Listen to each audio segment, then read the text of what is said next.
Okay, thanks. Hope you guys can all hear me. First off, I want to thank everybody for coming. My name is Rob Korn. I am the chapter chairman of Young Americans for Freedom here on campus. We want to welcome everybody to our first event of the 2020 spring semester.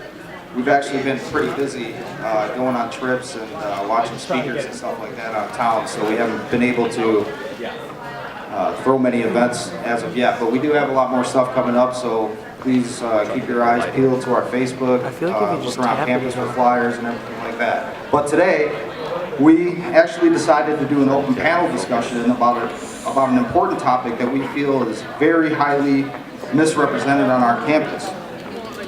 We chose this topic because capitalism is widely misunderstood by the general professors have demonized wealthy Americans across this country, convincing our fellow classmates that millionaires and billionaires are the reason why they don't have free college tuition, or free housing, or even free health care.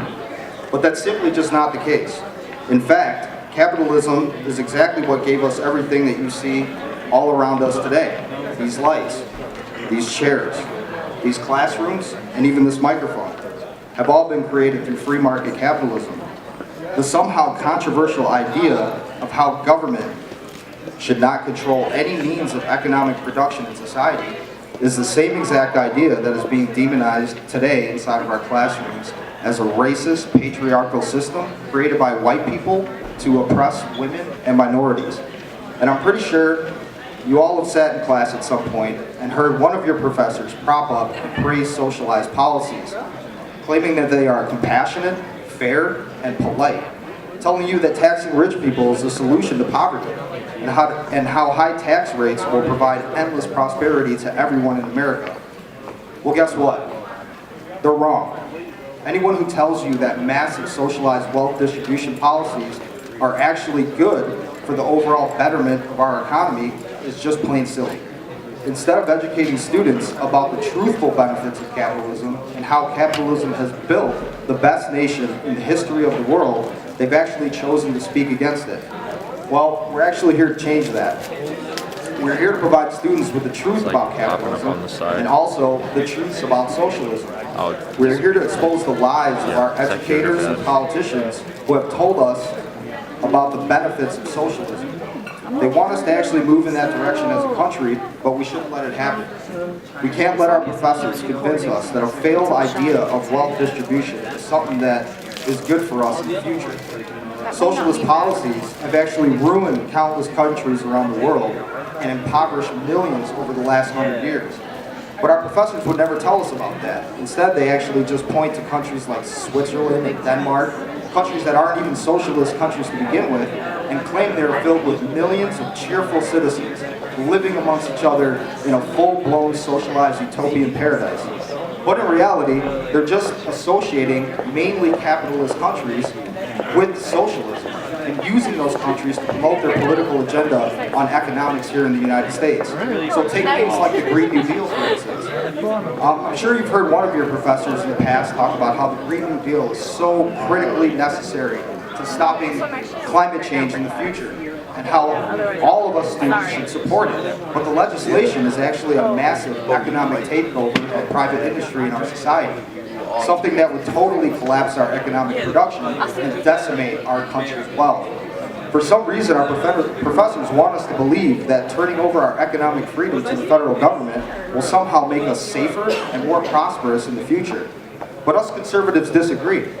Us conservatives believe that our founding fathers were correct when they claimed that every man has the right to keep what he creates, and no one can take it from them just because they have needs and wants.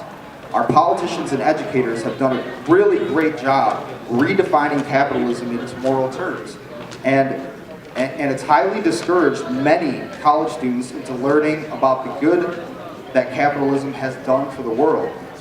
So we hope that this event can educate some of you on why we think capitalism is not only the more efficient system of economics, but also why it's the most moral, superior economic system compared to socialism. So today we're going to just ask some questions that we got from random students around school, And I'm going to ask these to our panelists. I'll introduce them before that. But after that, we will take questions from the audience. So if you feel that you have questions or you want to, or if there's a certain topic that comes up and you want to ask a question that's related to that topic, just make sure you raise your hand and call me over so I can let you have the microphone. So today I'll be the moderator for this event. And our first speaker that is going to participate in the event is Jacob Horowitz, and he is a member of Young Americans for Freedom. He's actually our treasurer, and he's planning on graduating in political science. So give Jacob a round of applause. And then our next speaker is Coriel. He's also been a member of Young Americans for Freedom for about 2 semesters now, and I believe he's majoring in law enforcement. Am I correct? Give Coriel a round of applause. And then last, Jordan. Jordan has been a member of Young Americans for Freedom for about 2 semesters now as well, and very knowledgeable about economics, so we decided to invite him on, and this is his first panel with us. And he is planning on graduating and majoring in petroleum engineering, so give him a round of applause. So I also want to thank the school administration for putting us in a cage for our debate. But we're gonna try to make it work. So again, the format is just going to be me asking them questions. They'll kind of introduce themselves. I'll give them a couple minutes to kind of explain who they are, why they believe in capitalism, and why they don't believe in socialism. So first, I'll start with Jacob. Jacob, can you just give us a 2-minute explanation on why you prefer capitalism over socialism in a summary? Well, I like capitalism because it allows me to make more of my own decisions rather than having the government do it for me. I can keep more of my money, and I can take care of my family better. Everywhere that socialism has been tried has absolutely failed. Look at Venezuela. They elected Hugo Chavez a while ago, and now they can't get that government out. It is a failed system. It is a failed ideology, and I am absolutely terrified about some of the rhetoric I hear from the left about free college, free healthcare, and calling it democratic socialism, when calling it democratic socialism is basically just putting a bow tie on a shark and thinking it's less dangerous. Like it's not. That's not how it works. So I like capitalism because it is the one true system that has shown that it can be effective, and no system, economic system, has brought more people out of poverty than capitalism, in my opinion. And so that's my 2 cents on that. Thank you. So Coriel, I'm going to ask you the same question. Explain in about 2 minutes, short, brief summary on why you prefer capitalism over socialism. For one reason, it works. That's one reason why I support capitalism or socialism. I mean, you look at any country in the world with, on the freedom index of how free market their economy is, those economies do substantially well. I mean, capitalism has resulted in the United States being the largest exporter of consumer goods. It's made us the largest GDP in the world and the most richest country in the world because we have some of these largest corporations. Even when people hate them, they actually, create these products that not only Americans want, but people around the world. And these products are sold around the world on the market. Capitalism also, for 2, it respects freedoms and property, which is constitutional. I mean, the 14th Amendment says that you can't deprive someone of property without due process. Capitalism basically protects private property. But I can create property, I can invest. If I want to create a house, or if I want to buy a house and then sell it or rent it to someone, I can do that without someone telling me I can't do it. It respects private property, it respects freedom, unlike socialism, which doesn't. And capitalism is, in itself, it is contrary to, it is contrary to like oppression, or it's contrary to like force. That's one thing I like about capitalism. It's all about free will and people making decisions and the government staying away from it. People say capitalism doesn't do this, do that. Well, in terms of the government, the capitalism is not supposed to do certain things. It's supposed to stay away from things and let the market grow. And shown that when countries do that, they perform very well, and prosperity eventually happens and poverty declines. So that's why I think capitalism is superior and better. Cool. Thank you, Gordon. So Jordan, I'm going to ask you the same question. Why would you believe to call yourself a capitalist over a socialist? All right. Can everyone hear me? Kind of. Hello? There you go. Okay, thank you. First time public speaking, so bear with me. Thank you. All right, so the reason why I believe in capitalism is because capitalism gets everything else out of the way and allows people to thrive as individuals, as themselves. Now, the reason why I very closely believe this is because, when I was young, I didn't learn hooked on phonics, which is the basic thing where you learn how to speak. That's a late speaker. A lot of people associate that with, being slow. I didn't thrive in my early years of school. I didn't do well. But through my own personal action and hard work, I was able to change a lot of that. I came from, what you would see a lot from leftist demographics, where they want you to teach you that you're a victim and then keep you a victim so that way you're reliant on their handout. I don't believe that. I believe the best solution for anyone is to allow them to grow and become strong by their own means. Because when you thrive depending on you, you are never going to be abandoned. Like a lot of those Venezuelans, where like a lot of you're not dependent on anyone else. You are independent. Thank you. Thank you, Jordan. So, all these questions I collected from just random students around campus, and the first question I wanted to start off with is, we obviously are conservatives and we're obviously pro-capitalist, but a lot of students that don't know about capitalism on campus are wondering, what are the negative and positive characteristics of a capitalist society? Jordan? So the negative and positive aspects of capitalist society are that it allows people to be people. And just like free speech, some people are going to make the decision to do bad things. Some people are not going to be responsible. Some people are going to try to shift the burden onto other people. So with allowing people to be free to make their own decisions, of course, some of them are going to turn out wrong because some people make bad decisions. That's not controversial. But what it does allow is that for those people that make good decisions, those who want to get better, those who want to get out of poverty and do well by whatever standard they want to set for themselves, it allows those people to thrive and go as far as they want to. Just look at all the success stories of people who came from nothing, and then through capitalism, through making good decisions, and not having government tax them down or punish them for succeeding, they were able to not only reverse their situation, but become so successful that they later can contribute to eliminating that problem. I mean, just look at how many business people donate to charities and do other great things entirely voluntarily and entirely based off their own work. Oriel, want to add to that? Definitely. I think, because I know like Nordic countries are social democracies, but I mean they're still very capitalistic in the sense where they are very free market, and what the Democrats are offering is not like, oh no, let's have welfare programs and let's have a very free market. They're talking about let's tax the rich 70%. Let's make them pay their workers $15 an hour. Let's put regulations on them. Then let's put they can't forget about the environment. We got to put those carbon emission taxes on them. Everything. And then they're expecting to try to get all this, to somehow generate all this tax revenue from failing businesses that are making it makes the economy harder for business growth. And then while all trying to hike the expenses that we're paying for stuff like social programs. So I think that look at the authentic definition of socialism, which is workers controlling the means of production. I mean, it's either the workers that just take over the company, or it's either the CEO the private owner has to charge the company. So in the most technical sense of those two, no, they can't be really together because you have a guy.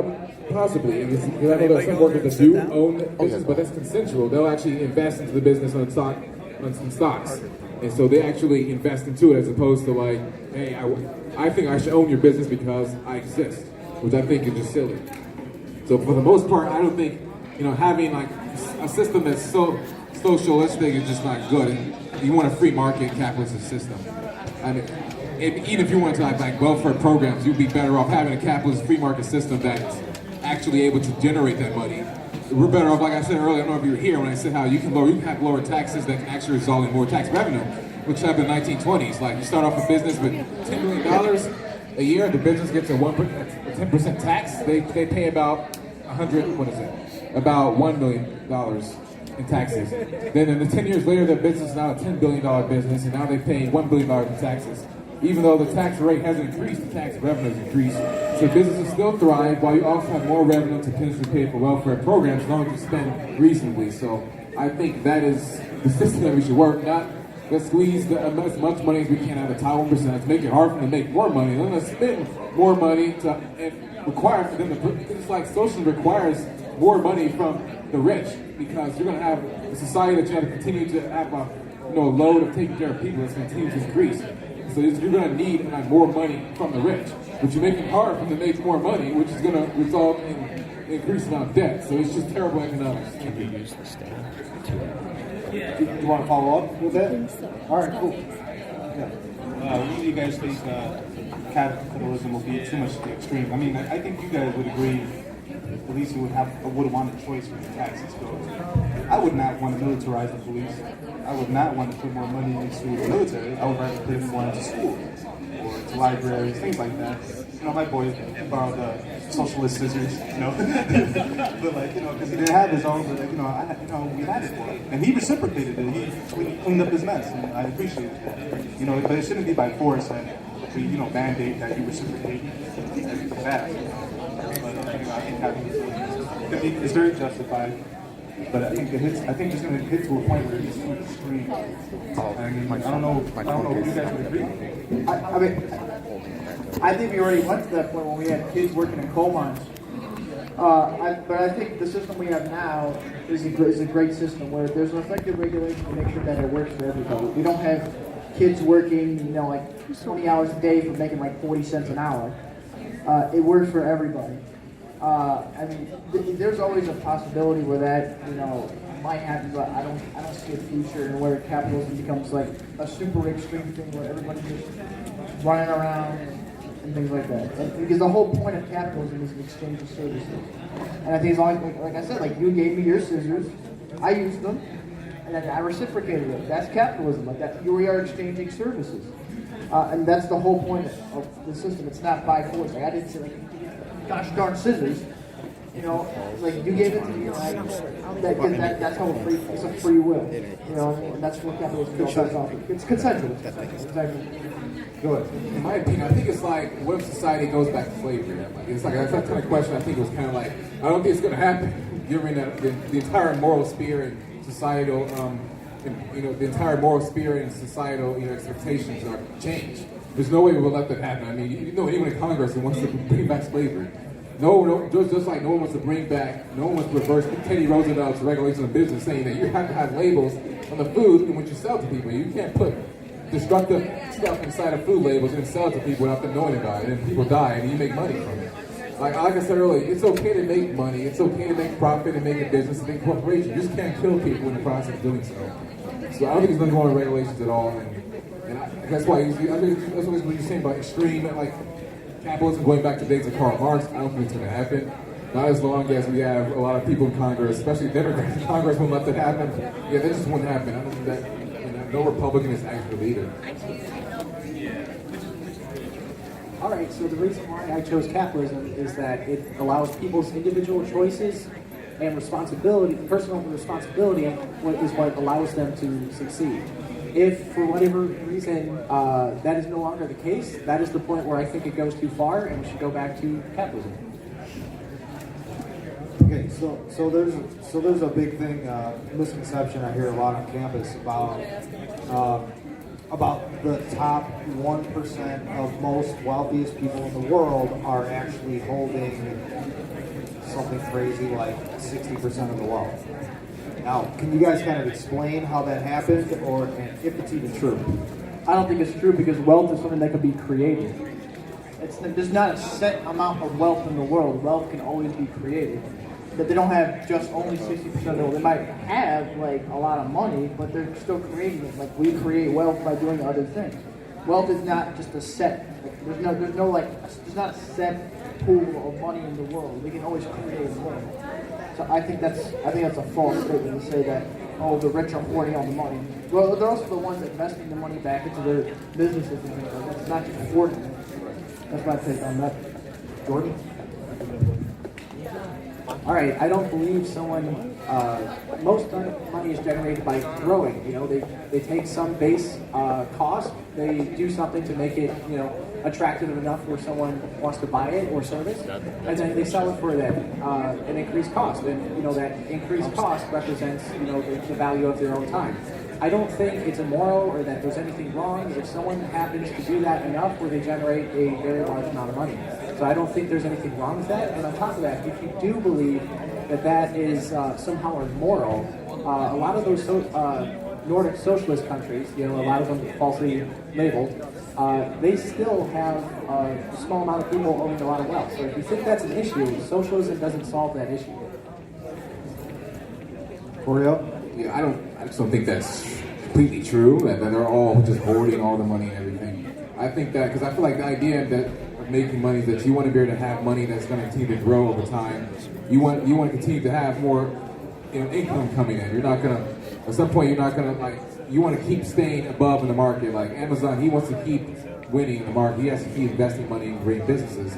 And so you want to keep expanding the profit. Otherwise, competition will overtake you. The other business will invent something better and they'll overtake you, and you will fail in the market. So I think for the most, and even if they people think they're hoarding money, even if they're putting in stocks, these still are helping other businesses. These are helping other parts of the world. So even that, they're not hoarding money. Thank you. Okay, so I'm probably going to close this down here unless anybody... Oh, this guy's got a question? Come on over. This way? This way? We might lose a little bit. Yeah, just say your name. Oh. Carter Mitchell. You mentioned that you don't think that we're going that we will not revert back to slavery. What about the possibility that may happen within the next 6 to 12 months? It's being discussed. I know there's not a lot of coverage in the media, but they are talking about a return to slavery due to the ongoing wars in the Middle East and so forth. Oh, I'm sorry. They call it conscription now. Where is this being discussed? The United States? Yeah. Oh, yeah. Yeah. I mean, that is actually disgusting. That's The selective service still exists. Okay, and they are talking about bringing back conscription. Did you say return? The draft. Yes. Well, I mean, the draft is also still technically based on consent because you're entering into the draft. Like when I entered the selective service like a couple of weeks ago. Right, because you're required to by law. Well, I mean, they don't really prosecute people anymore for that. But it's still on the books. And it technically is. If they chose, they could arrest and put you in jail, which is the effective, definition of slavery. Well, the thing is that the draft is. I think we have enough men and women that want to serve. I think we have enough men and women that want to serve. We have millions of members in our armed forces, millions of brave people that are volunteering to serve. So I think if we had a global crisis, I don't think we would have to bring back the conscription. Because that's my opinion on that. I had a question for you. You said the Middle East. What do you mean? You mean is this the United States bringing back slavery? Because you need 2/3 of Congress to reverse that there's a slave law. I don't think Democrats or Republicans are going to say, you know what, we should reverse slavery. We should bring it back. I was specifically speaking of conscription. Oh, conscription. I don't think conscription is technically slavery because slavery is I own you. You are my property. I do whatever I want with you, whatever. And it's like private owners. Conscription is like, hey, look, our country's being invaded. We're dying. I know you don't want to go to warfare, but we need someone with guns. I'm not a big fan of conscription either, and neither is the people in the Pentagon, because you don't want people out there in the combat field who don't want to be there. You want people who want to be there. You don't. So, maybe we're talking about the Middle East conscription, or are we talking about the U.S. conscription? He was talking to you. I know you mentioned the U.S. Oh, okay. So it's all the Middle East. It's all the U.S. Yeah. I think people said in the media, we're going to go to war on Iran, there's going to be conscription, and then the Pentagon debunked that, so that's not going to happen. We don't want that to happen. I don't think that's going to end up happening at all. I hope you're right. Conscription is the draft. Yeah, the draft, yeah. It hasn't been since the end of 1972. Yeah, 1972. Right. But it's still on the books, and they could bring it back with, just basically a rule change. Yeah, okay, a second question. I know I heard you guys talk a lot about taxation and everything. what would just what in economic transactions, what justifies the use of force? Like taxation? Like taxation. I mean, very, very little. I mean, taxation is mostly used to de-incentivize, like I said previously. That's why we tax tobacco and alcohol and things like that. I think that's the only way is to de-incentivize somebody from using like a product that we deem is not good for the general public. You still have the right to use that product if you want to, but taxation is only it's only usually for that use, in my opinion. But it's still based on force. Yeah, absolutely. I mean, I don't agree with massive taxation at all. I don't agree with arbitrary forms of taxation like the gas tax we have right here in Illinois, which is making gas prices astronomical. When, like, if we go across the border in Wisconsin, they're like 50 cents cheaper. I don't agree with, just arbitrary taxation for absolutely no reason. There has to be like a true motive behind it, and that's usually to de-incentivize and stop people from using things that might cause harm to them. Coriel or Jordan, do you guys want to elaborate on that? Yeah, taxes are, I believe they are forced. I mean, there's no way to explain it. I mean, you don't pay your taxes, you know what happens. IRS is going to slowly start taking stuff away, and eventually, guys who come and get you and put you in jail. It's just going to eventually happen. That's why even our Constitution says that it respects property. I think there's a way that the government can get around that. Putting a higher tax on people, like a 70-80% tax, taking all of their wealth, could be a way you can take away their property. That's why we invest into like businesses. They'll say like, the amount of ownership in that business is based off the amount of money that a person has in that business. Someone has half the revenue of that business, they kind of own half the business. And so the government taxes 80% of the business, they own like 80% of the business. So it's like another way they can get around the idea of the 14th Amendment. You can't take away property without due process. Technically, the property belongs to you, but we're going to tax you and we're going to take all the money from your property. So it technically belongs to you, but we're taking most of the profit away from you. It's like I would think that it should be reasonably in the expectation of our founding fathers to like have limits on tax. I would have loved to have like limits on taxes. You can't tax higher than 50%, but unfortunately they didn't. There's a quote from Karl Marx saying that tax is how you get rid of the bourgeoisie class. That's how you get rid of them. You tax the hell out of them, and they have no money left. I mean, so it's definitely a way of force. Like Bernie Sanders, he'll say like, "Oh, there's no way I want force. Democratic socialism. This isn't like a dictatorship or nothing. We're not going to be forcing you to do anything. This is democratically." But of course, he's going to say, "Pay your taxes, and eventually guns will come and get you." So it's a delayed force. Thank you.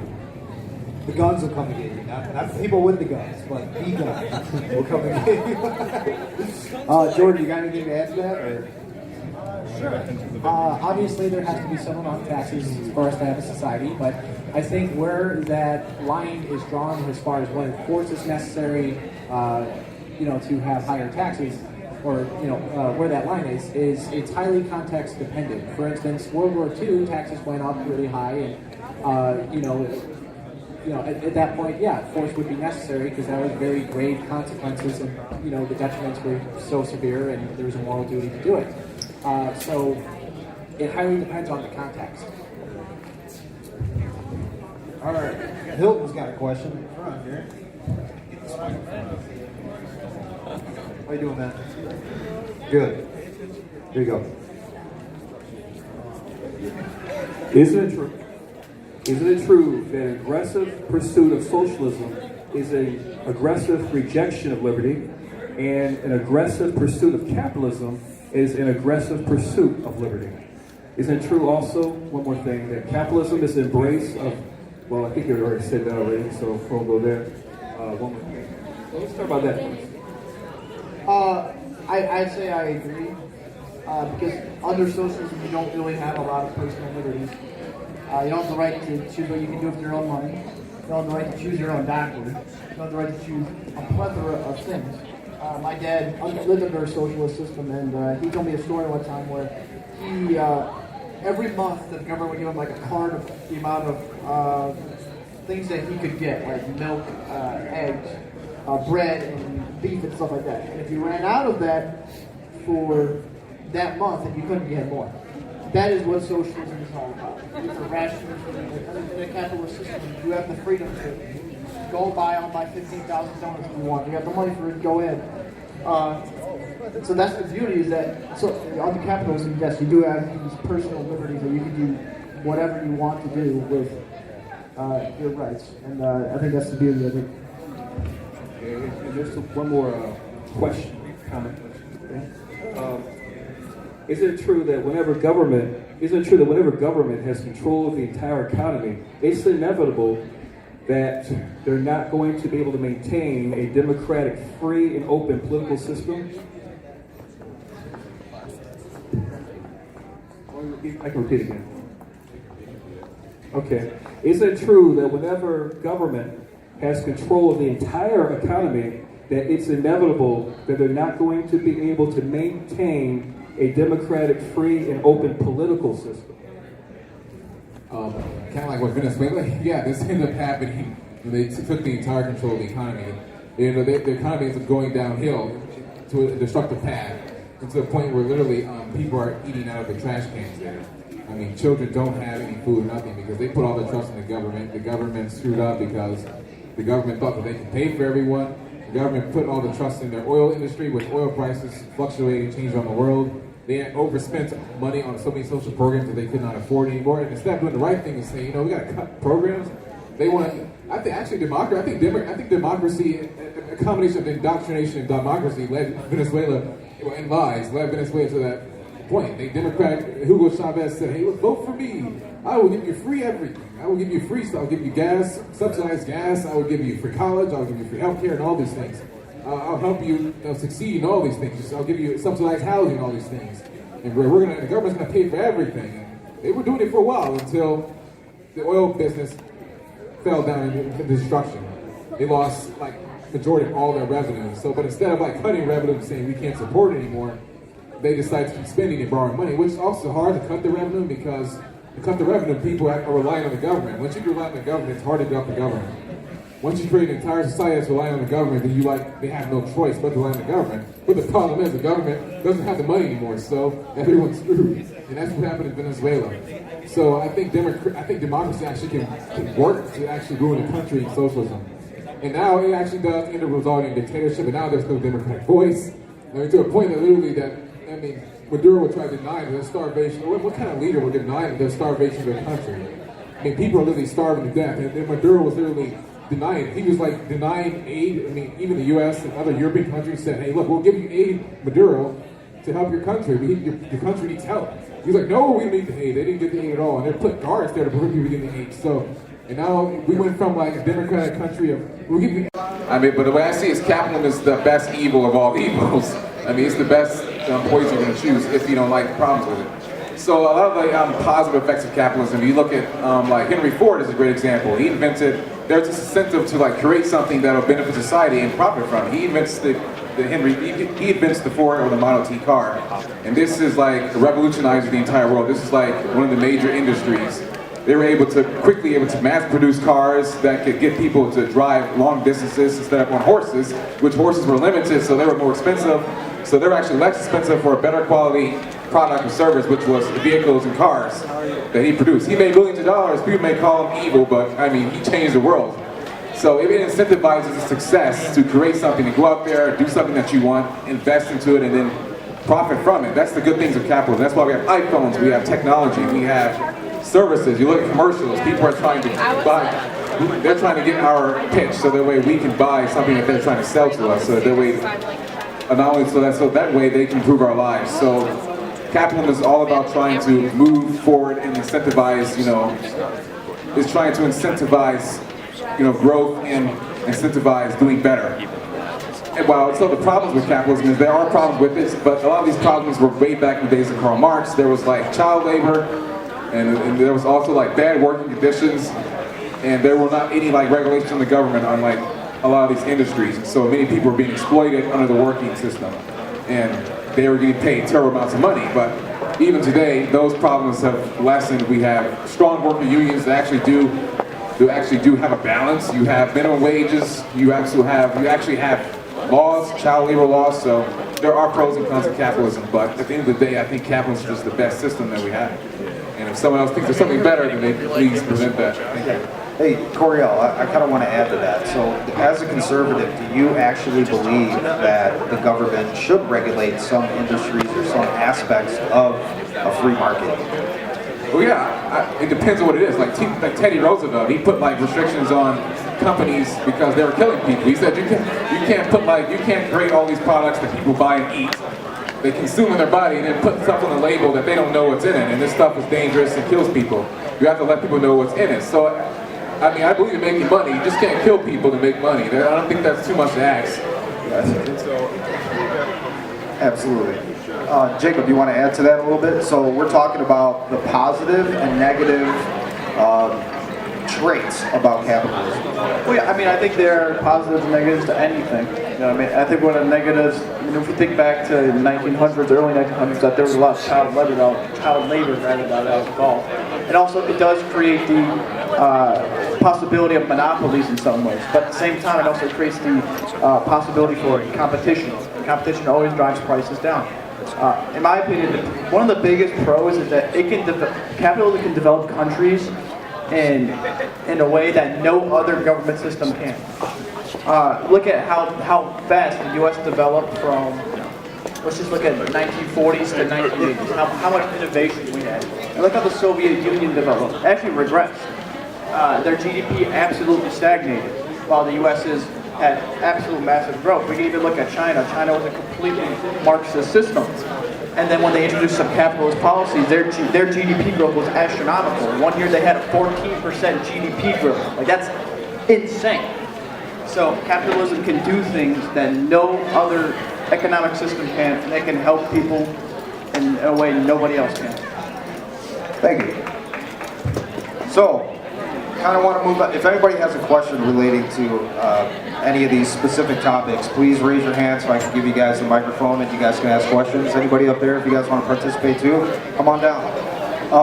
I want to get into one of the big misconceptions around campus. I've seen this a lot with my professors. I've seen it a lot with a lot of faculty and staff here. I've even seen it with a lot of our fellow students. And the Scandinavian systems. So a lot of democratic socialists like Bernie Sanders and Alexandria Ocasio-Cortez always point to Scandinavian countries and call them democratic socialized countries, and encourage us to mimic those countries as far as policy goes on economics. What do you guys think about those politicians who tell us that we should copy the Scandinavian economic policies?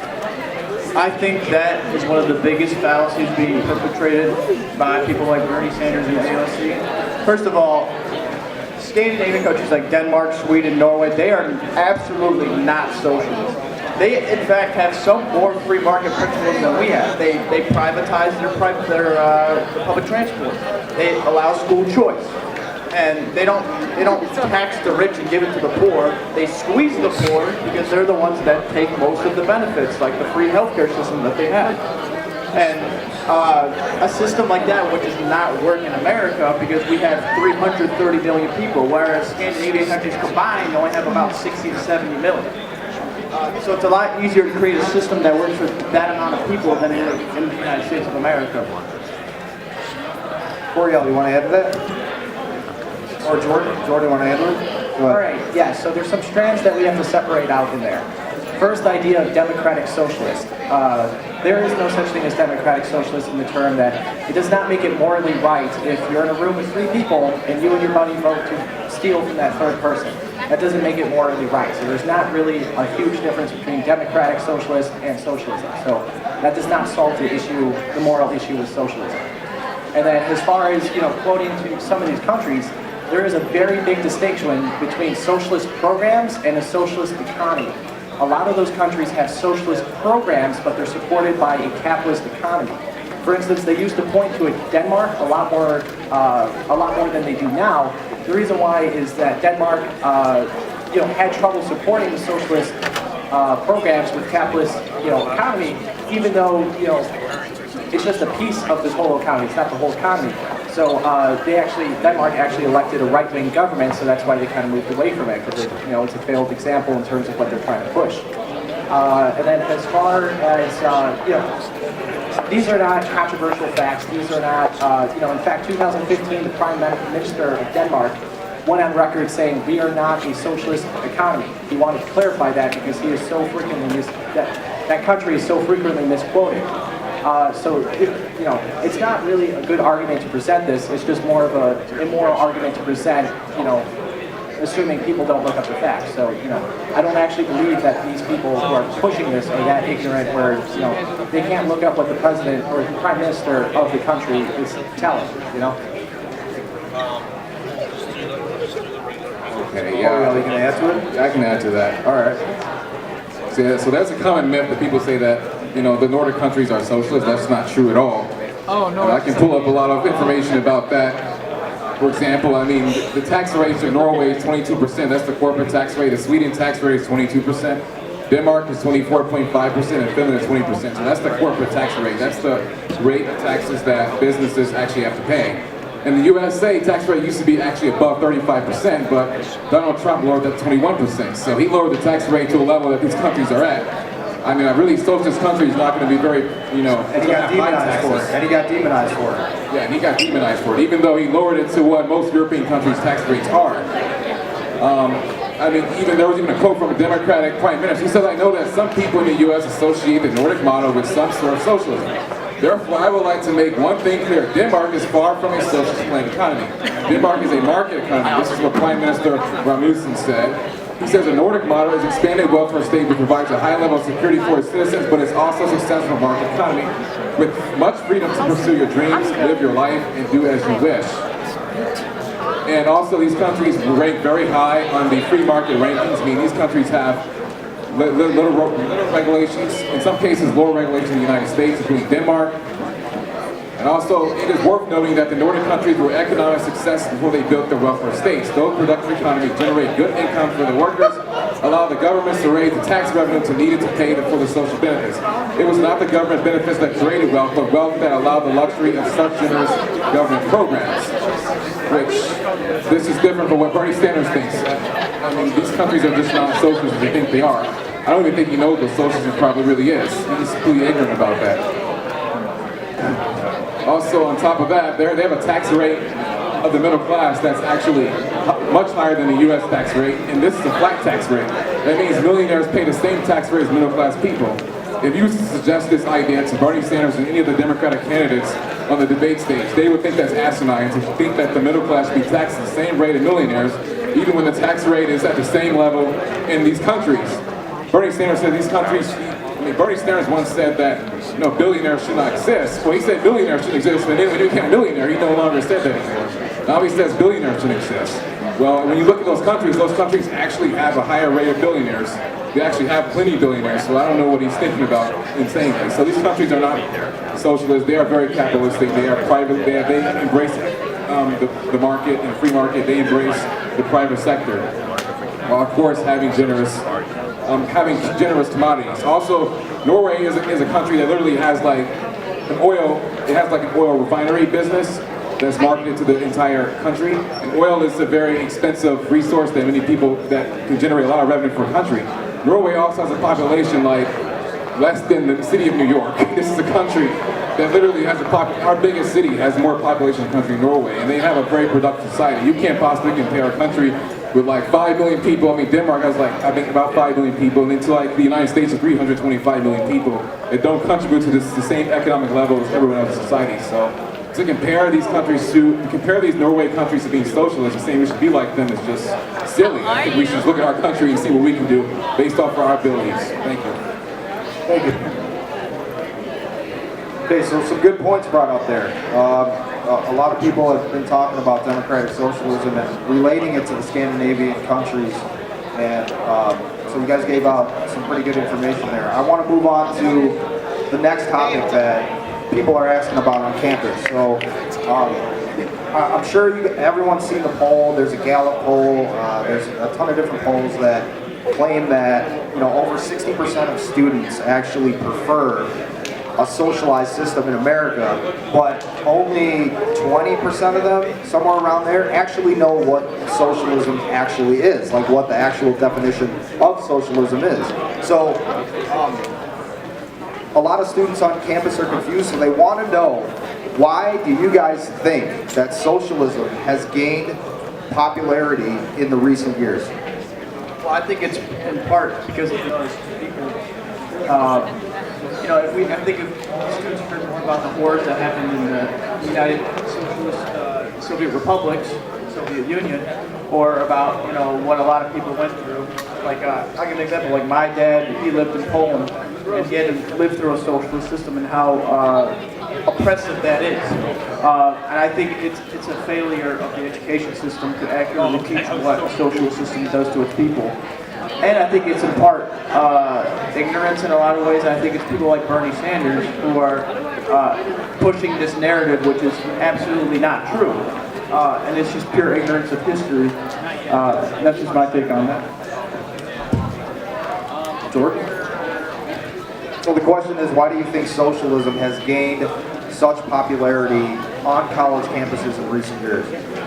All right, so the reason why socialism has gained much popularity on campuses in recent years is simply because a lot of people are simply taught that it is a moral thing to do to be a socialist, that it is the right way, that that is what is fair.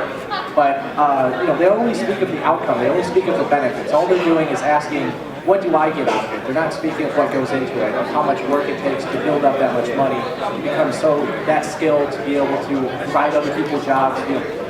They only add, because it's all about receiving. It's on the concept of I breathe, therefore I deserve. You don't have to work.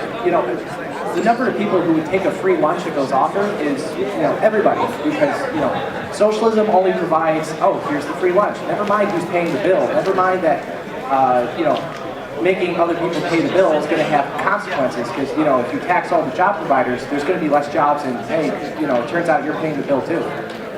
So the reason why is that it's promised in a way that you're just receiving something, you're not going to pay any of the costs, and it's the right thing to do, which is very persuasive if you don't follow the logic.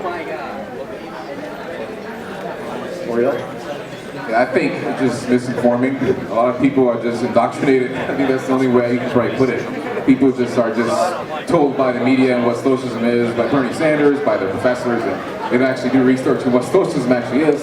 I think a lot of people actually probably are wanting social democracy, which is different. That's like a welfare state, but actually having private, an actual very capitalistic market where actually there's free market and there's actually less regulation of the market so businesses can grow and thrive.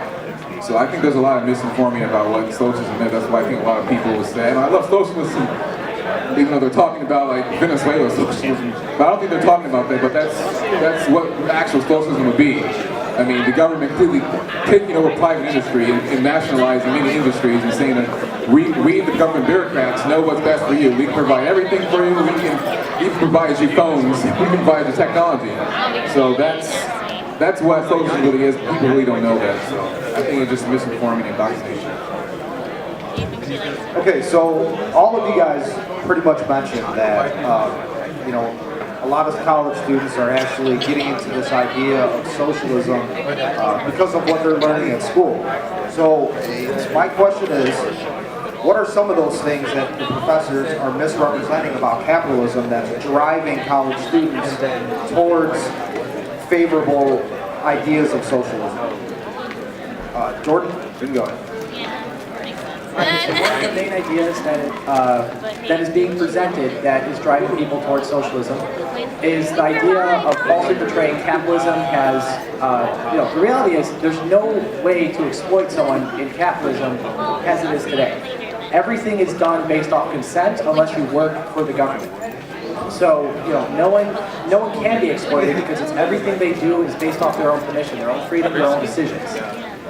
So there's no way, a lot of that's misrepresented as, a bunch of corporate bigwigs, exploiting, or I don't even know how it's fleshed out, because I don't think the idea really is fleshed out. There is no way to, I lost my train of thought. But there's no way to exploit someone in capitalism because it is all consensual. It is all based off your permission. If you don't like the situation, just don't agree to it. No one's forcing you. So the question is, because you guys did all mention that a lot of professors and educators are the ones that are kind of putting this idea of socialism into students' heads.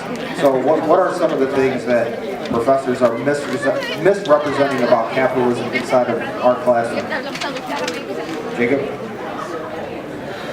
It goes back to what Jordan said. You know, I think a lot of people are painting capitalism as just a bunch of rich dudes hoarding their money around and just taking from people, that's not the case at all with capitalism. Capitalism lifts everybody up. Sure, there might be like the rich might get richer, but the poor also get richer, and in that way everybody's happy. Everybody gets richer. And I think it's been a failure of actually representing what capitalism is. And it's also been a failure of accurately describing what socialism is. Because socialism, they don't paint socialism as this oppressive system, which is what it really is. Like I said, they point to countries like Denmark, Sweden, and they say like, oh, this is what a socialist country is, and that's not the case at all. So I just think there needs to be a better part of our educators to make sure that kids know what the truth is about socialism, what the truth is about capitalism. Cool. Oriel, you want to answer that a little bit? Yeah, a little bit. I hear a lot of times people say capitalism it's not about helping people. It's about it's about selfishness and greed and all this stuff. You hear that a lot. Even though in order to actually make money, you actually have to create something that society wants. They say Jeff Bezos, he's greedy. I hate the fact he has all this money, but everybody's buying Amazon. People are angry at the CEO Tim Cook of the CEO of Apple. I hate the fact he has billions of dollars, but everyone's walking around with an iPhone. You don't want the money, don't buy his iPhone. Anyways, so basically they have this idea that capitalism is about selfishness and that and it's not about caring about others, but that's just entirely not true. The fact about capitalism is about free will and the free will to decide whether to care for others.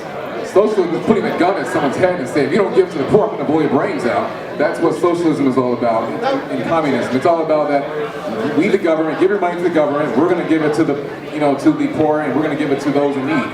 And if you don't comply with us, guys with guns will come and get you. That's pretty much what we're talking about when we talk about socialism and communism. But they say that capitalism is about people's needs. Well, no, yes, it is about people's needs. Creating products that people want and people will buy. That is essentially part of what capitalism is. And also, it's better in capitalism if people give to charity because they're giving charity. Because charity doesn't even exist in socialism. Why give to charity if the government's taking 70% of your income and taking away and giving to it? Because I need to give to charity. Anything you're trying to get away from the government, more or less trying to give to charity. You're not going to say, let me donate a lot of my money to charity if the government's taking the wide majority of it. So in capitalism, charity is actually based on will. Someone freely deciding to give to charity to help people poor. Socialism is not charity because it's not a free will. It's not, people don't pay their taxes because they love the poor. They pay their taxes because they don't want to go to jail. And so that's just plain and simple. So those are the misconceptions of capitalism. All right. There you go. That's funny. All right, so I kind of want to move on to a different topic. Like I said, if anybody has a specific question on any of these aspects that we're talking about that's related to capitalism, please just raise your hand and I'll come over with the microphone and I will let you have a question. And Sean has one. Hi guys. So one of the arguments that I've heard from my peers is about free college. Now, I've heard that this argument is that, society, the jobs now, they require degrees because technology is advancing and you need, to go to college to get a degree to learn, how to be in this more advanced job field. So my question is, do you think that college should be free and why? Here's the thing, if college becomes free, that degree is going to become less, about as valuable as a piece of toilet paper. Let's just be honest here, okay? Because the reason why we go to college is to get a better education. It's exclusive in a way. You know what I mean? So if it becomes free, then it's going to lose its meaning. You know what I mean? Like, look at it now. Like, bachelor's degrees are becoming so common that a lot of employers they want hires like a master's or, even beyond that. You know what I mean? So, it's at free college. It's never really free. You still have to pay for it somehow, and then whether that's going to be squeezing the middle class or squeezing your neighbor, you know what I mean? So, that's just my point on it, is that if it becomes free, while yes, a lot of jobs do require degrees, but there's a lot of ways to go around that. You know what I mean? Like you can get a trade degree or do what we're doing here with the graduate community college. We want to save money, then we go to transfer to a 4-year. You don't have to go to a private liberal arts school, get a degree in whatever gender studies, and you just have 230 grand in debt. You know what I mean? Like that's your personal responsibility. If that happens to you, I'm sorry to tell you, but that's kind of your fault. What's going on? You guys want to add to that, Jordan? All right, so the reason why I don't believe in free university is that the cost has to come from somewhere. And there's this big socialist lie where we're just going to pin it on the rich guy. You know, it's not going to affect you. It's not going to be the middle class. Only the rich people whose lives will not change because of it is going to pay for it. That I can't swear, but that is a load of bull. So the reason why it's a load of bull is because all money generated in the United States is based off consent. You cannot harm a consensual relationship without harming everyone who is involved in that consensual relationship. So you can't just tax the rich, you can't just make the rich guy pay for it. Everyone who works for him, everyone who benefits from him, they're going to feel that cost and they're going to be paying for it just as much. Because he's going to have to come up with that money somewhere else. By taxing someone and forcing someone else to pay for what you want, you are changing the risk reward of them doing that thing, running a business or whatever they do to generate wealth. You are changing the risk reward. You're increasing the risk. So naturally, some people are going to decide the risk is no longer worth it. And let's say Jeff Bezos did that.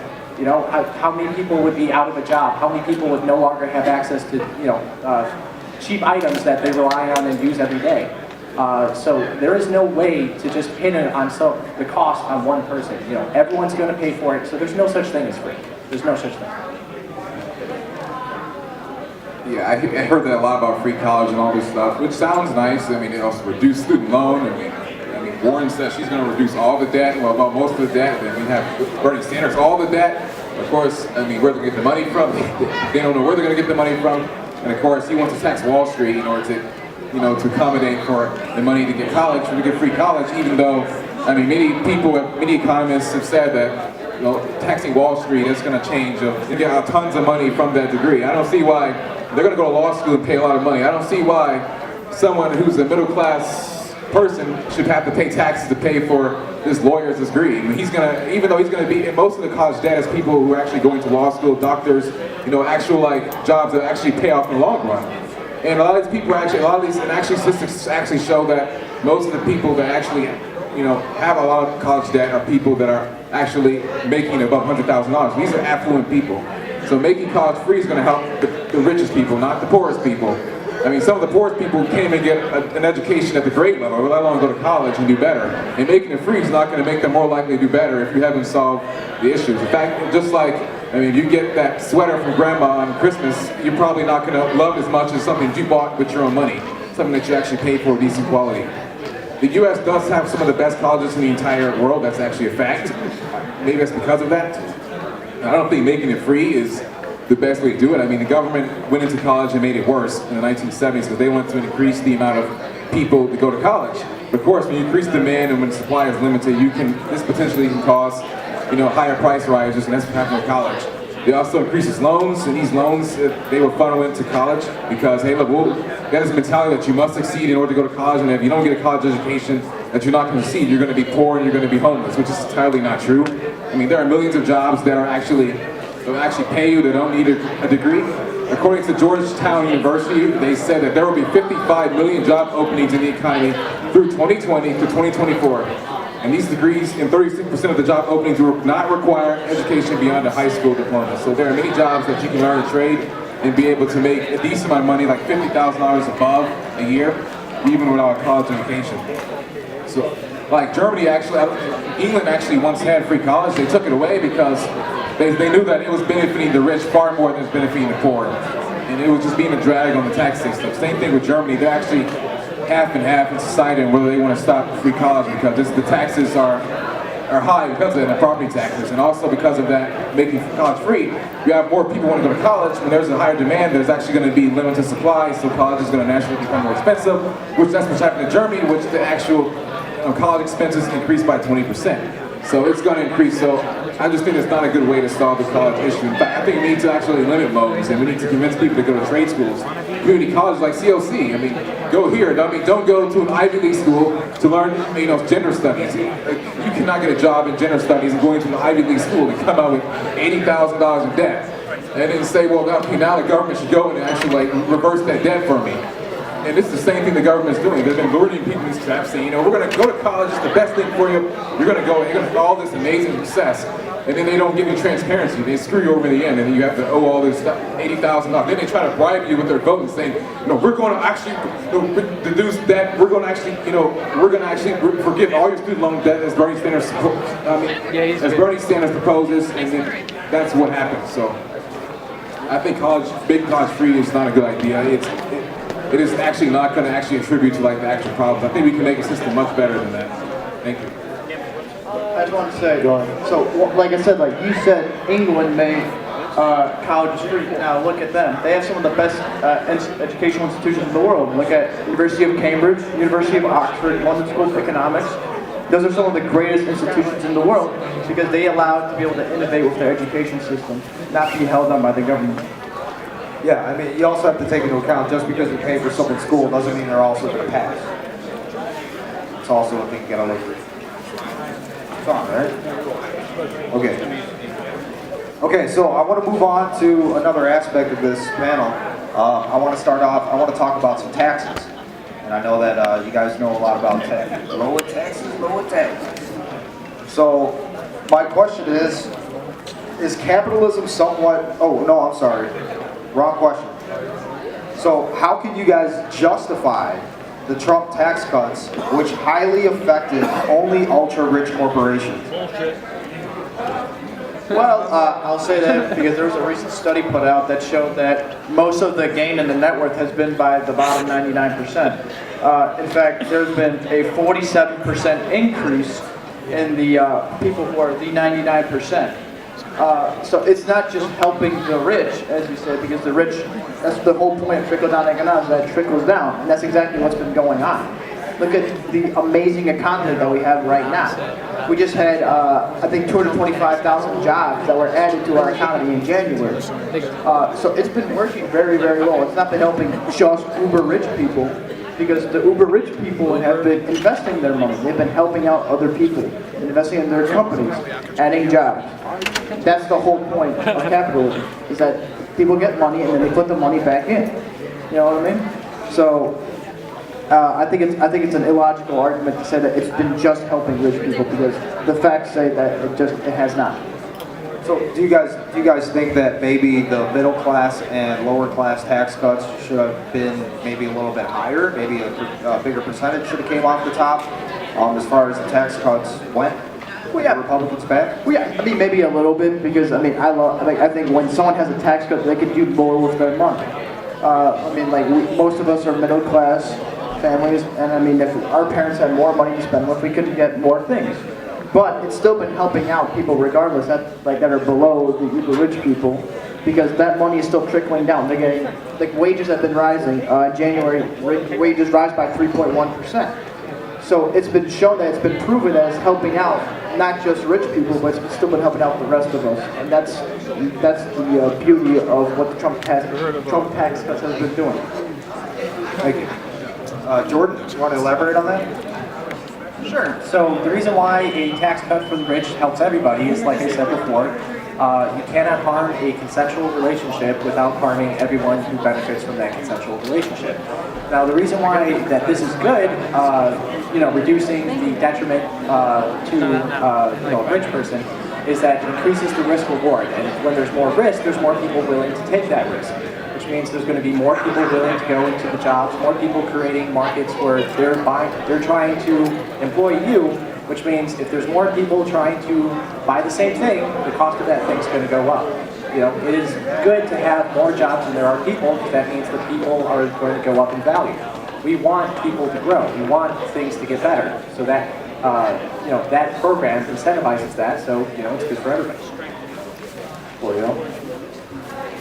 Yeah, I think his tax cuts, it was also tax cuts not just for them, but for the middle class as well. I hope he actually pushes for more, larger tax cut in the middle class as well. Because the idea is that if you have more money and the market is more friendly for the businesses, they can grow, they can create jobs, they can invest. That's why Amazon wanted to actually bring, create additional, 15 to 20,000 more jobs in New York. Then they want to bring, an entire, even more 100,000 indirect construction jobs with the money that they had. And they raised minimum wage to $15, and they were going to they were going to actually allow the workers to get paid even more than what they were doing. So when they have, the money to grow, then they're like, oh, we can pay our workers more. And let's say, if, the tax cuts actually, gives a lot of money revenue to Jeff Bezos. And maybe you can have a worker union that can say, hey, look, Jeff Bezos, we want more money. And they do like a strike. And then they can actually say, you know what, we actually can give you more money. We can actually make a deal with that because of the tax cuts.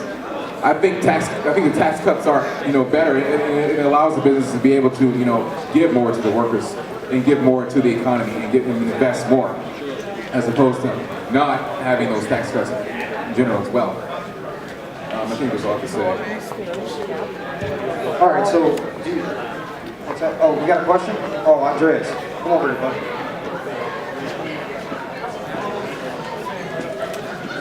Okay, I'll hold it for you. So we're often taught in our economics class that taxing the wealthy is a way to stimulate the economy. Does taxing that wealth not stimulate the economy and lead to higher revenues? This is kind of a two-part question. And is it possible to take the wealth from the 1% and redistribute their income? Is income redistribution a possible solution? And if so, why or why not? Thank you.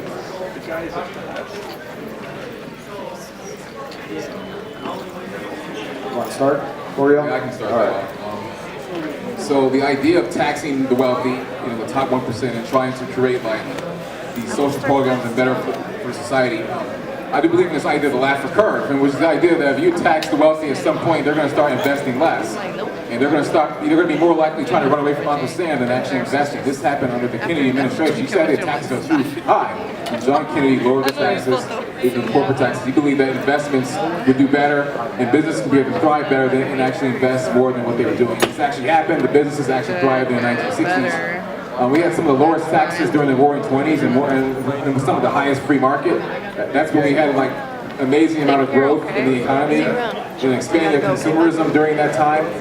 And I mean, even though they lowered the taxes, they were actually able to get more tax revenue at the end of the decade, even despite lowering the taxes, because the economic growth boom was just so overwhelming. I think that's the best way that if you want tax revenue, I think the best way to get tax revenue into this country is by allowing business to grow.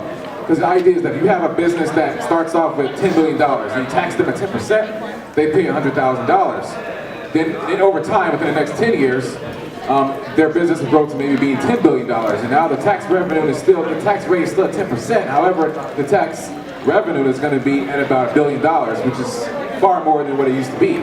So you had an increase in tax revenue without actually having to raise taxes. So that's the better way to generate, an economy that can generate lots of wealth, that can provide, even if you want a welfare programs, not trying to squeeze as much money as you can out of the top 1%, out of 10%, and then to decentivize growth in the economy. And then because actually, if you have a social society, you're going to have to provide welfare benefits that actually have to continue to go. These welfare benefits, and the population is going to continue to increase. And as the population increases, you're going to have more, you're going to have to pay more benefits to the population. So the expenses are going to naturally increase.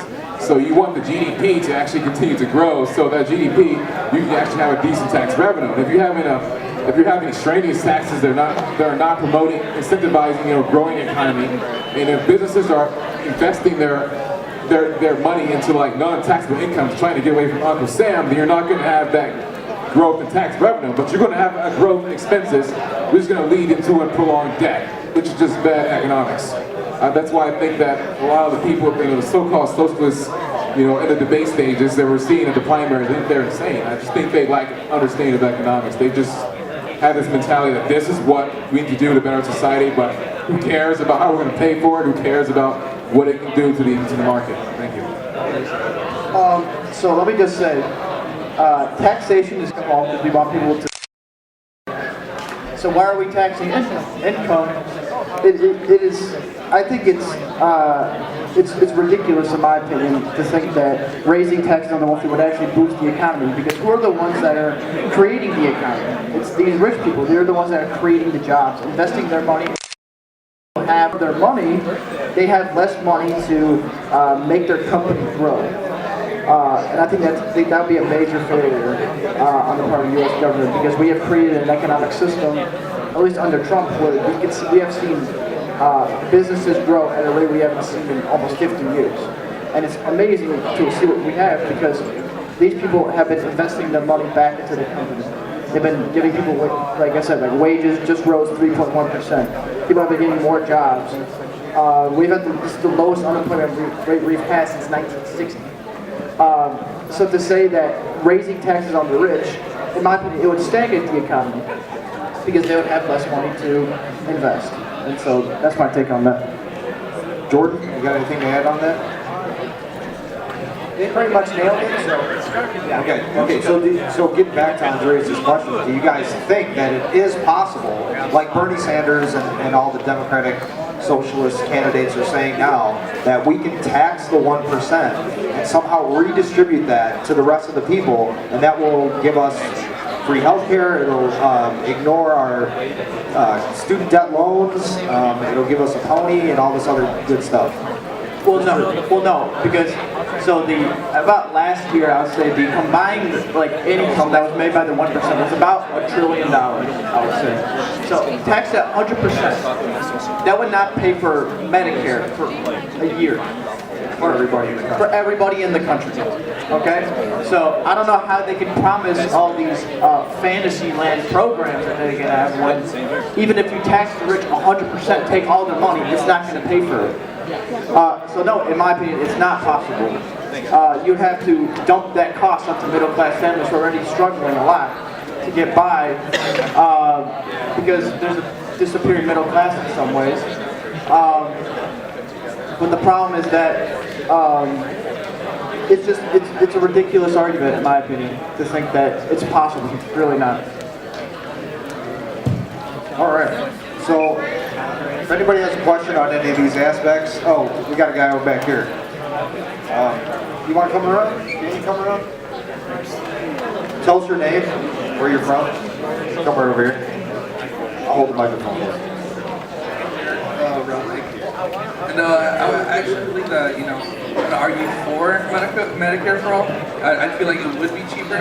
So instead of, actually having people to pay for it, it basically, obviously the tax rates go up, obviously, but people are going to pay less out of pocket from co-payments, deductibles, and premiums.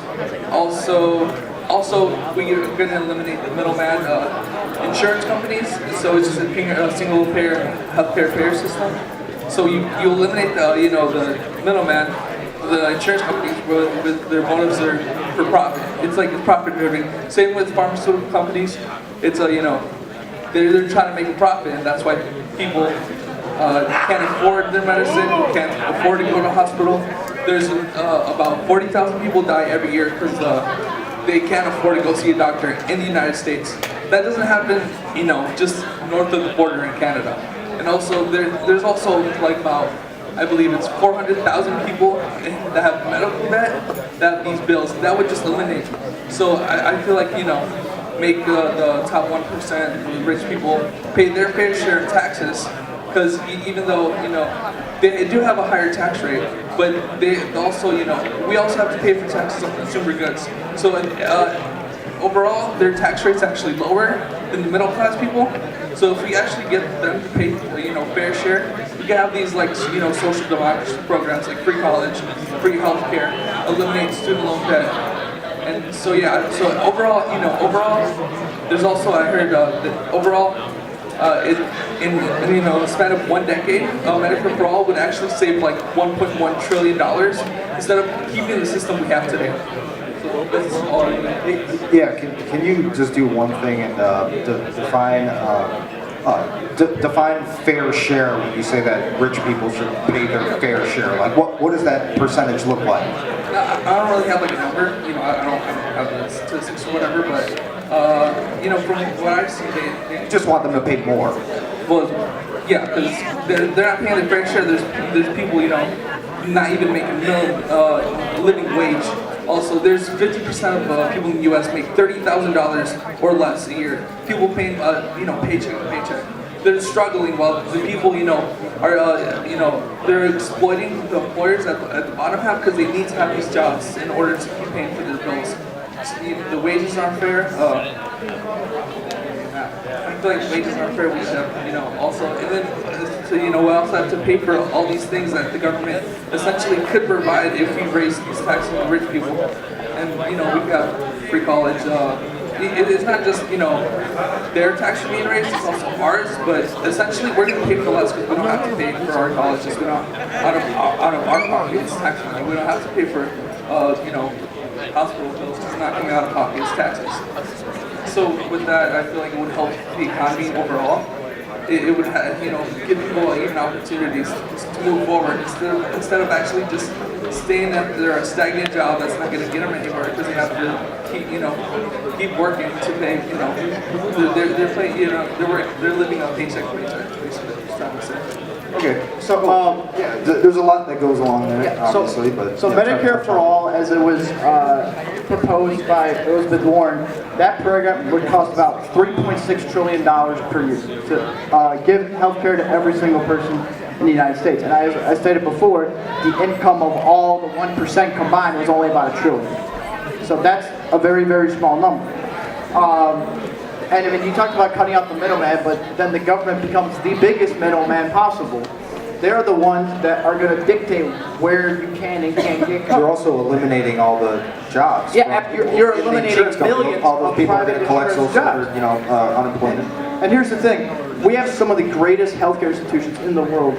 Look at right here in Illinois. We have Rush Medical Center, University of Chicago, Presence. Election Brothers, they do amazing, amazing things, and that's because they're allowed to innovate. I think it was a year ago, Cleveland Clinic, which is a private research facility in Cleveland, Ohio, they performed the first in utero surgery ever. That is an amazing accomplishment in the healthcare field, and that was all because we have the ability to innovate with our healthcare systems. In socialized medicine countries, they don't have that ability to innovate, because they have to listen to what the government tells them to do, always, constantly. And I think there are definitely ways to bring the cost of healthcare down. I think what Trump passed, which was that hospitals have to disclose prices by 2021. I think that's a great first step into make sure that we can decrease the prices for everybody. You know what I mean? And so, I've had personal experience with having to deal with medical debt, with my mother. So I know how that stuff feels. But because of the healthcare system we have, it gave her a chance. And we didn't have to deal with all the bureaucracy that goes on in other countries. I have an uncle in Canada. I forgot what happened to him. I think he had, it was something with his hip. I think he needed it was a herniated disc. It's not even hip. But it was something that he needed replaced. It took him 6 months in Canada to get that replaced. And he only got that in 6 months because he had to bribe the doctor to give it to him, get that thing that he needed replaced. And so that would never happen in the United States of America. Just look at the waiting room time. In America, it's about 30 minutes. In Canada and the UK, it's about 3 to 4 hours, or even up to 8 hours. That's a life and death thing. So socialized medicine has been proven to not work, and every time it is tried. Sure, maybe the costs might be lower, you might pay less out of pocket, but you're still paying the same amount when it comes to taxes, when it all equals out. Who wants to follow up? Basically, you said how, basically you're saying if it was socialized that the government's going to tell you what hospitals to go to. Yeah. That's false. That's simply because you just go to the doctor you want to go to. It's free at the point of service. Well, no, because they tell you which doctor you have to go to. You don't get to pick your doctor. Insurance company. That's not true. They tell you which doctors you're going to approve. The insurance provider that's going to cover you. So they tell you these doctors are going to cover you, but not these.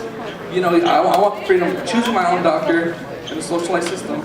And also, I like how you brought up that one story. That's just one story. You can't choose your doctor in a socialized system. That's not going to. They're trying to accommodate. That's one story. But I'm looking at numbers here. I'm telling you, that there's 40,000 people that die every year in the United States because they can't afford to go see a doctor. It doesn't happen in Canada. It doesn't happen. There's 400,000 people in the U.S. that have medical debt, or around that number, and you don't see that happening in Canada. You say probably like the quality of service decreases in America. I would say it's not true at all. We have the best healthcare system in America for those who can afford it. But for people that can't afford it, it's not going to help you out either. So I feel like it should be, free at the point of service, socializing, make that socialized system, for taxpayers to pay that instead of having to pay for these co-premium deductibles. So here's the thing, free is never actually technically free. You're still paying taxes. I'm not saying it's free, it's coming out of taxpayers' money. So here's the thing, you know about Obamacare, right? Obamacare was the first step into what socialized medicine looked like in America. Okay, but look what happened under it. Co-pays went up, deductibles went up, and that was the biggest lie was that you could keep your doctor. You couldn't. The government told you which doctor you could see, and that's what happens constantly in a socialized medicine system. You don't get to pick your doctor. The government picks your doctor for you. So if you don't like your doctor, that's not true. You can pick which doctor you can pick which doctor you want to see. You can go, if you don't like your doctor right now, say, okay, I'm done with you, I'm going to go see a different doctor, okay? You can, look at which doctor to take that specific insurance company, and then you have a plethora of options of which doctor you can go to. Under socialized medicine, you don't have options. You only have that one that you can go to. That's how it works. That's how it works. That was one story, but I'm sure that there's plenty of other stories. And people are denied constantly. People die in Canada and in the UK because they are denied coverage by the government. They can't, because the government's like, okay, we can't pay for this, you're on your own. So then they moved to the US. In fact, medical tourism, I think it was in 2015, 112,000 people came just to the US to use our medical systems. Senator John Barrasso from Wyoming, he's an orthopedic surgeon. He constantly told stories about how people would come from Canada, UK, all these socialized medicine countries just to get surgery in the US because they know it's quicker, more efficient, and better than in any socialized medicine country. When it comes to ranking healthcare systems in all established countries, America always comes in dead last.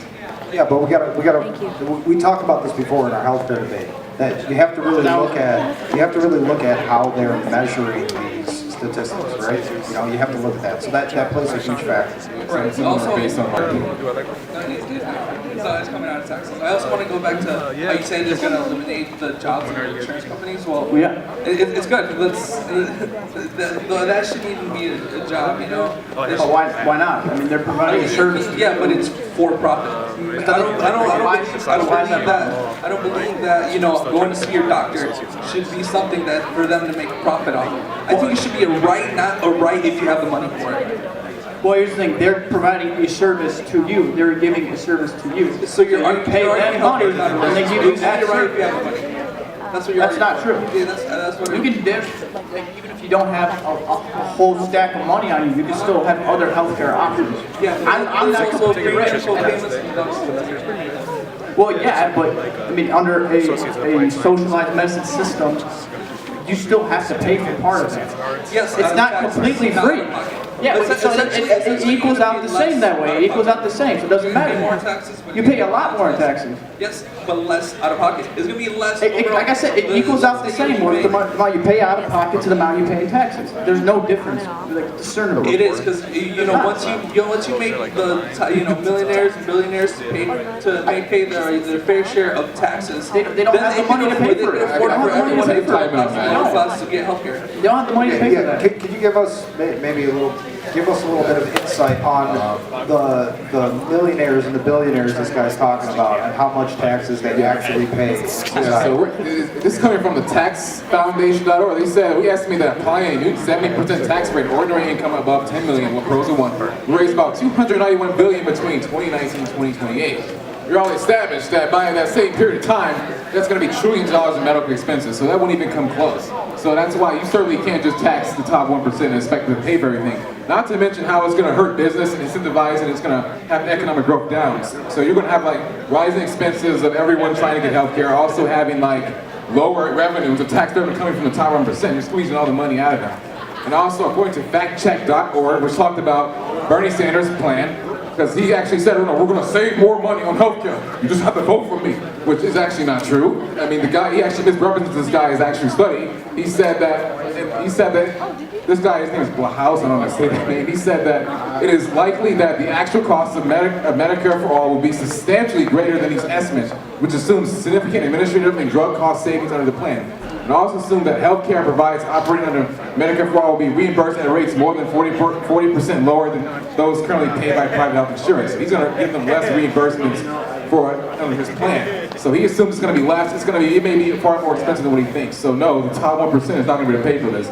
That's why he dodged the question. They said in CNN, do you realize they're going to have to raise taxes on the middle class substantially? He's like, well, he dodges the question all the time because they don't want to actually think about that. I do want to agree. All right, so my response is, hello first. Thank you for coming, and I value your opinion. So as I understand your intention with the idea of socialized medicine, your intention out of it is everyone can get health care, everyone can get quality, and everyone can choose and afford it, right? Is that a somewhat fair representation of what your intention is? All right, let me show you another route. So I like to use an example to demonstrate this. If you had to choose, if you had to one day either get a cheap X-ray or get a cheap car, it's expensive, but they're readily available. You would go with getting the cheap car because you can shop, you can get the prices, you can compare the cars. You have that free market options where you can make all the choices available to you. A doctor cannot tell you how expensive your X-ray is going to be. You ask him right when he does it, he's not going to get an answer. He says, "I'm going to have to talk to your insurance." He's not going to give you an answer. So healthcare, as it is right now, it's not free market. It's very heavily regulated. You can't shop around for an X-ray. Now, let me contrast that with another field of the medicine. It's called REUPLOAD. It stands for the very rich and unregulated parts of medicine. Radiology, orthodontists, anesthetics, and I forgot what the D is. But these are the least regulated areas of medicine, and in just 10 years, LASIK eye surgery went from $20,000 an eye to $2,000 per eye. Now the reason why they're able to do that is that people were properly incentivized by the profits, and they weren't bogged down by the regulation. They were able to innovate, and they were incentivized to innovate, and that is that is huge in medicine. So, for instance, 44% of all new drugs come from America. Now, you need massive profits in order to justify that because drugs either work or they don't. We don't know what is going to work and be effective until after the fact. So a lot of money is going to go nowhere. You're going to invest in drugs. Some of them aren't going to do anything. So we need those large profits to give future people hope, to make sure that we can continue to serve everyone who needs health care and to make sure that it's available for everyone. If you look at areas where it's a lot more regulated, such as areas where outside of roads, there are shortages of doctors because if you have essentially an endless supply of patients, if it's free, everyone's going to use it. And you have to control the cost. You can't decrease the cost by limiting or pricing people or incentivizing people only to see the doctor when they need to, because you have no control of the cost. It's free. So what happens is people have to wait 6 months for surgery because not enough people decide to become surgeons. Because why should I study for 11 years to make a job where I can't really get raises? I have all this work. I have all this stress. And on top of that, it's also still highly regulated. If you have an endless supply of patients and care about those patients, you're going to try and get through them as quick as you can so you can save as many lives as possible. But they also have a huge degree of risk. If they mess up, it's on them. So, talk about being a surgeon. You have to work for 11 years. You have to really know what you're doing because, no one becomes a surgeon without knowing the gravity of the situation. And then on top of that, you're taking a huge amount of risk. You know, if you mess up, that's still on you. You know, if you lose your license, 11 years down the drain, you no longer have an income. You know, I don't know what it would take to get back into that, but you know, you're a huge detriment. So we need those profits to incentivize people. Thank you. Do you have a question? The D was dermatology. Thank you. Dermatology. Okay, great. Do you have any follow-up with that at all? Okay. Thanks for the question, man. Thanks for the question, man. We appreciate that. We like talking about healthcare systems and stuff here. So I'm going to move on to the next question, which is one of the last questions. I'm going to take some more comments if anybody has any. But a student on campus asked that if capitalism inherently somewhat designs business and people and business owners into being, quote, robber barons, does capitalism by its nature actually breed heightened sense of personal interests and greed? Would any of you guys be able to answer that? All right, the reason why having trying to do well for yourself is not hyper focusing on greed, because doing well for yourself benefits others. You know, everyone still pays a little bit of taxes, so a little bit's going there, but most people who generate a lot of money do so with the consent and interaction of other people. And those people take those deals because it's in their best interest. You know, very few people by nature will take a deal that's bad for them, or at the very least, they won't be able to sustain that. So if you look at someone who's very focused on growing themselves, you know, generating more money, you know, the way you do that in capitalism is that you create things that other people want. You have to incentivize what you're doing to make it beneficial for someone else. If you don't do that, you know, why would they care? You know, why would they give you their money if you're not giving them something equal of value in their mind? Yeah, a lot of people agree. I mean, I call it just trying to create the best for society, the best product or service for society. I mean, I think a lot of businesses actually try their best to actually spend money on research and try to figure out what people want. A lot of businesses, McDonald's, Burger King, Amazon, they try best to get surveys out there to say, what do people want? We want to make our customers happy. And this is basically what, you know, this is basically what their intentions are. I mean, so they say they don't care about people. Yes, they care about people, because if you don't care about people, they're not going to give you any money if you don't give them something they want, and your business is going to fail. You know, then your competition is going to take ahead of you. So, no, it's more. They always talk about greed. I mean, I guess in one sense, but no, capitalism is far more than that. It's all about improving and bettering society through trying to make profit. Because the fact of the matter is, anyone here, if you invent something that saves millions of lives, you'd be obsessed with, like, great job, okay, you're going to keep working, you know, a $15 minimum wage job, and you're not going to get any profit for it. What? I invented this. I broke my back. I went through time. I invested my money. I invented something that's saving many people's lives. I changed the world, and you're not going to give me profit for that? The government's going to take that profit. You're going to take my investment and my technology away. And that's why we have laws that protect people's technology and protects people's actual ideas. You can't just, you can't steal someone's stuff, someone's ideas and then profit off of it. It's illegal. It's the idea that people deserve to profit off of what belongs to them, and that's what capitalism is all about.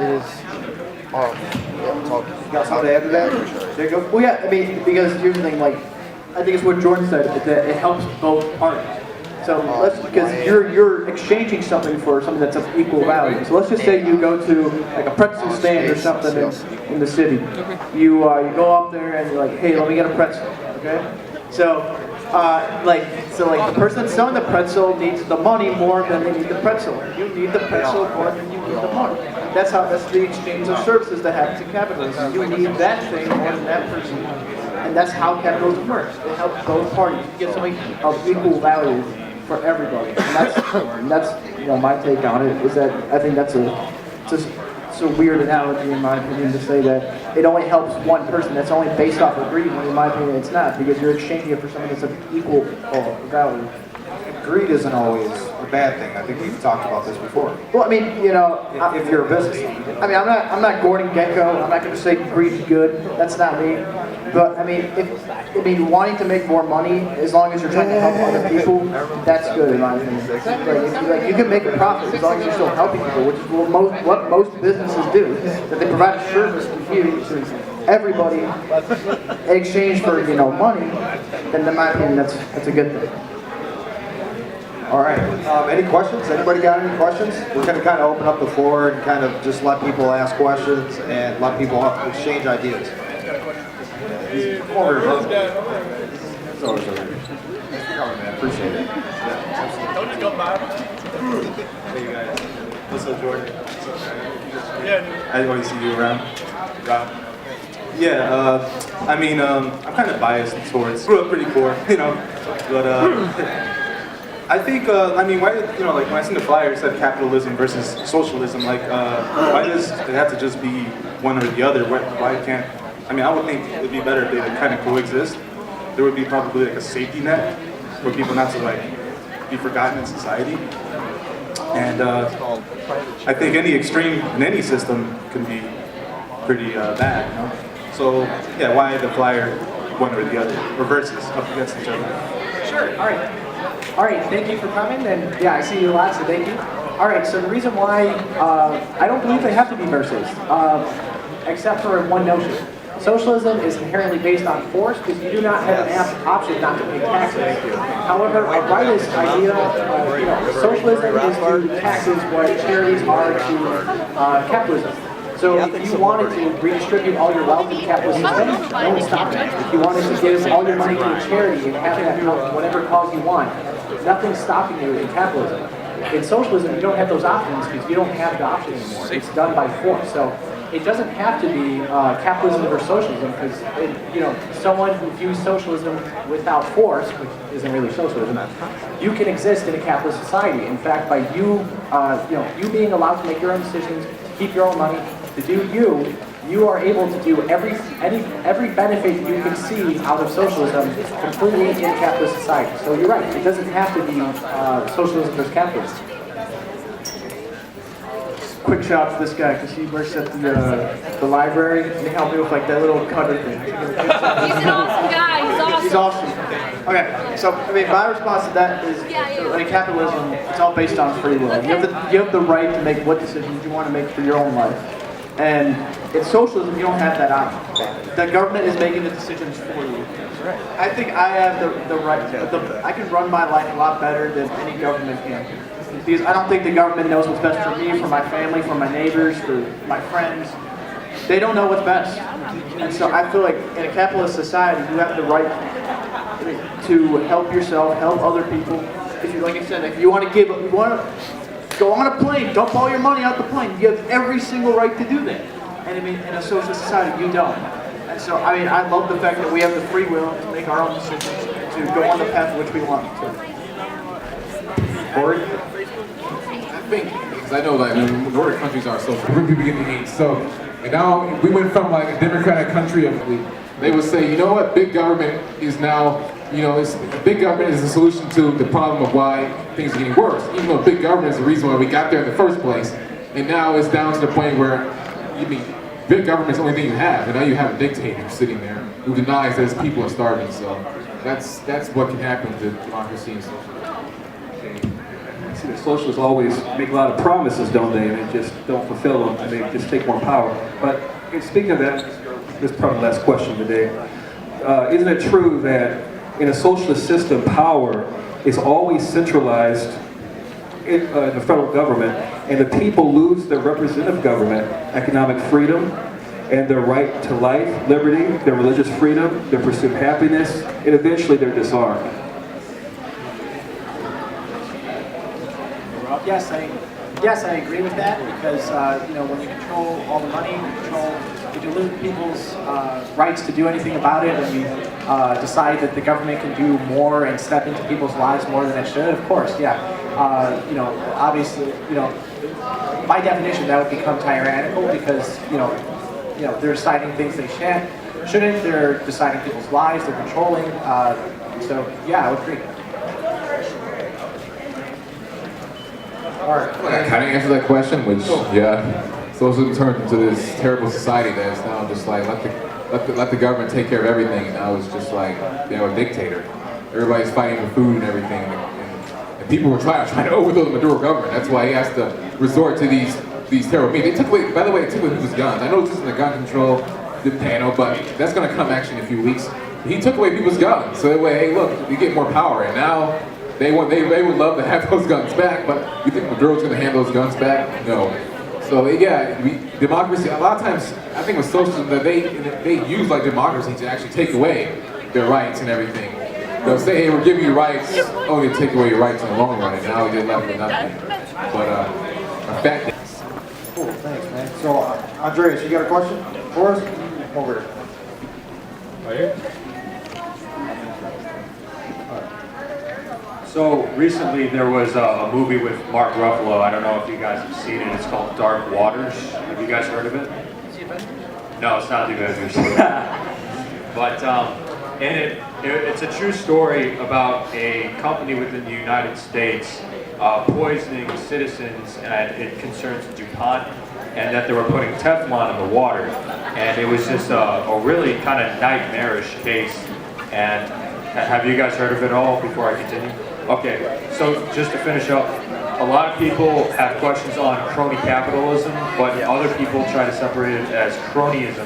Is there a difference between crony capitalism and cronyism, or is cronyism separate from capitalism?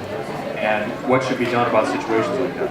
Well, crony capitalism is basically when you have people in government working to make capitalism work for you instead. That's not capitalism, that's socialism.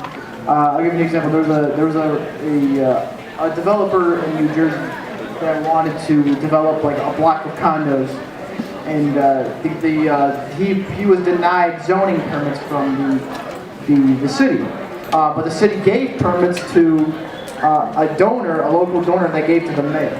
That is crony capitalism. Cronyism is mostly just when like private businesses.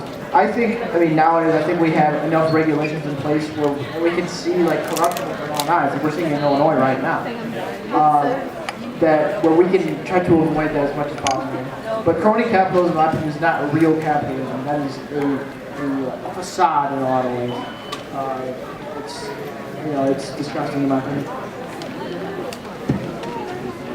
All right, I got to go to class, but thank you all for coming, and I appreciate your questions. Thank you. Very good, buddy. Thanks, Jordan. See you, buddy. So I'll handle that question. All right. I don't believe that's cronyism. It's just evil. I mean, to put poison inside of water and sell it to people, knowing that it's going to kill people, that's just evil. I don't see that's beyond cronyism. And evil is just inherent in human nature. I mean, capitalism is just simply the property rights of private owners. I have the ability to create a business and invest it and to create a profit for something I invent, and I have a right to that property and to make money from it. I mean, it's just like when you have with Jeff Bezos making, he has put together the most successful delivery and online shopping ever at Amazon. I also have a package of Amazon on the way by Friday, so he's put together something that's helped millions of people, which is not cronyism. Cronyism, I think, would be like something like, taking advantage of wealth and like stealing. But this is beyond, this is evil. To put something like that in water. I think that's beyond cronyism, and to say that capitalism is inherently evil is just fundamentally against what capitalism actually is, if you're talking about definitively. So that's my take on it. Do you think that profit-based companies kind of breed ownership that does take on things like where they don't care that their products are killing people just because they're profit-driven corporations or profit-driven businesses, and all they really care about is the money, and they don't really care about who they hurt? Yeah, I think that happens, and that there should be regulations. It should be legal. I believe the pharmaceutical companies, not the pharmaceutical, I think it's the drug and the opioid epidemic. Sorry, my God, I don't know what's happening. That's evil. You know that this thing is causing, a lot of people to be addicted to this stuff. You should not be allowed to be doing this anymore. There should be restrictions on this, definitely. It's different from me creating something like Henry Ford creating, the Model T car to help millions of people, as opposed to creating something that hurts people and then saying, I'm going to keep making money from it. That's just evil and immoral. That's not inherently part of capitalism. That's just evil. I mean, socialism has, you can have bad products being produced in a socialist country because you want to basically make sure that, because people are asking for, decent product, or people are asking for some sort of products. You're saying, I'm just going to give you whatever I can give you, and give them terrible products, even though knowing that it's wrong. And even if you can get free terrible stuff. You can get free stuff that can kill people. So it's not necessarily not part of socialism at all. You don't need profit to commit evil. All right. Well, we've had a pretty good conversation, but I just want to end it off with Jacob and Coriel. Sorry, George's not here anymore, but can you guys just give some of our students some advice on where they can learn more about capitalism and where they can learn more about things like democratic socialism and socialist policies, and also mention where the best place to reach you is on social media? Well, the best place, obviously, is to go to our YAP meetings, 3 to 4, in, what is it? C106. C106, so you can learn all about what we do. Go online, do a lot of research. I watch people like John Stossel, these amazing videos about why capitalism works. And follow me on Instagram at jporowitz10 so I get more followers. I need more. And you guys can add me on Facebook or something. I'm down to connect, you know what I mean? So can you spell your name for everyone? Yeah, because my heart is not very hard to spell. JPORWISZ 10 on Instagram. Need more followers. Thank you. Thanks, Jacob. Coriel, can you do the same? Can you kind of just elaborate and tell our fellow students where they can learn more about capitalism, where they can learn more about democratic socialism, socialist policies, and tell them where the best place to find you is? Yeah, definitely do your research. I mean, just go out there. I mean, you can look at both sources from both sides. I recommend that so you can see what one side says, the other side, and put together your idea of what things should be. I have a lot of access to a lot of good videos out there. I know a guy named Milton Friedman. He's like one of my best economists of all time. This guy, he defends capitalism very, very well. I mean, look at some of his videos and you be open-minded to what he talks about in capitalism. I get a lot of stuff from him. I can give you links to other videos I know. I know there's one video I have that's 1 hour and 48 minutes long. It talks about capitalism and supply side economics. Economics that basically let the government away from the market and let the free market do. And maybe you'll be intrigued by some of this. Don't just assume what your professors tell you, what they tell you in class, and say that because my professor has a PhD, and these people, sometimes it's the professors that literally teach gender studies. They're talking about capitalism. What does capitalism have to do with gender studies? Because you're a PhD in social issues or a PhD in gender studies shouldn't mean you know a lot about the free market economics. And so don't just assume that because your professors have a PhD, they should be you must automatically believe in them, because there are many people out there who disagree with them, including capitalists who have PhDs who disagree with them. So I think you should basically be open-minded definitely to things. You can also you can actually email me if you have any questions. It says cjonesdorsey@stu.clc Illinois. Go to our YAP meetings. We're going to be around a little bit after this. I mean, you can always talk to us. I don't have any classes, so you can just have a conversation with me if you want to talk about capitalism and socialism. And so don't be afraid to access, and don't be afraid to go to our meetings. So thank you. Yes, I just want to say something good. Remind people that I always like to listen to Dr. Art Laffer, Stephen Moore, great economist, to talk about why capitalism works. Thomas Sowell, amazing guy. John Stossel. I love Tucker Carlson. But yeah, call me as a lot of great economists. All right, thank you everybody for coming. Please remember that we are Young Americans for Freedom on campus, and we do meet every Wednesday from 3 to 4 in C106, the big glass room right over there. So we hope to see you guys. Thanks for coming. Appreciate it. All right, don't worry. I think you'll end up there, except when you